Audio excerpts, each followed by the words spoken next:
వాతావరణం ఒక్కసారిగా చల్లబడ్డంతో వేడి ఉక్కపోతతో అప్పటిదాకా అల్లాడిపోయిన జనం హమ్మయ్య అనుకున్నారు. కానీ ఆ తర్వాత వచ్చే పెనుముప్పును మాత్రం గుర్తించలేకపోయారు. హుద్హుద్ అని చెప్పలేం.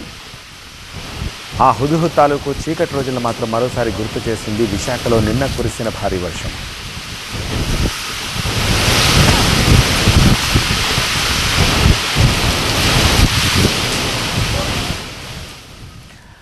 అప్పటిదాకా ప్రశాంతంగా ఉన్న విశాఖను గాలివాన అతలాకుతలం చేసింది. చాలా చోట్ల చెట్లు వేళ్లతో సహా పడిపోయాయంటే పరిస్థితి ఎంత దారుణంగా ఉందో అర్థం చేసుకోవచ్చు.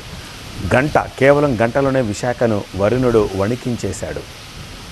పాయకరావుపేట నియోజకవర్గంలోని సత్యవరంలో కొబ్బరి చెట్లు కూలి తమలపాకులు సేకరించే 2 కూలీలు ప్రాణాలు కోల్పోయారు. అరట్లకోట గ్రామంలో మరో రైతు మృతి చెందాడు.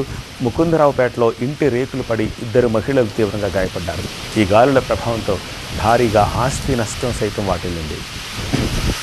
పాయకరావుపేట నియోజకవర్గంలోని దాదాపు అన్ని గ్రామాల్లో ఈదురు గాలులతో కూడిన వర్షానికి చాలా చోట్ల పంటలు నష్టపోయాయి. మామిడి కొబ్బరి చెట్లు వేళ్లతో సహా ఉరిగిపోయాయి. విద్యుత్ స్తంభాలు కూడా పలు చోట్ల నేల కొరిగాయి. ముకుందరాజుపేట, దోసలపాడు, జగన్నాథపురం, గొడిచెర్ల ప్రాంతాల్లో టాటాకు, పెంకుటిల్లు, రేకుల షెడ్లు అన్నీ దెబ్బతిన్నాయి.